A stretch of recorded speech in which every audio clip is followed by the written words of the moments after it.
Hey there, it's Koi. Let's talk custom fields. The Simply Stakeholders contact card you fill out when adding a new stakeholder contains straightforward fields such as mobile number, emails, and address.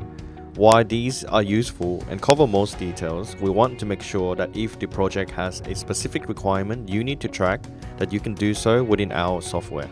Custom fields allows you to set up additional fields to track important information on your stakeholders or interaction records.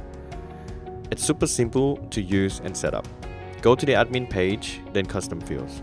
Note that you will need to have an administrator role to access this. Click on the plus icon to create your new custom field. There are 4 steps you need to do. Custom field name. Give it a name that's easy to understand, as this will be displayed on the add new page. Category. Select whether you would like to create a new stakeholder or interaction custom field. Tab. Select the answer tab you would like the custom fields to have. The options are open text, drop-down list, multi-tick box, tick box with text.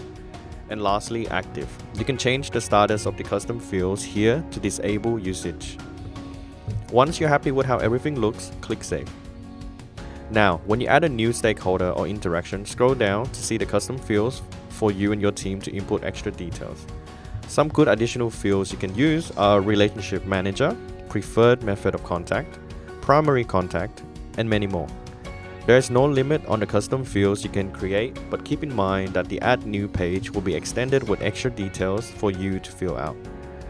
If you have any further questions on what you just saw, please don't hesitate to get in contact with us via email, support@simplystakeholders.com, or straight from the application itself.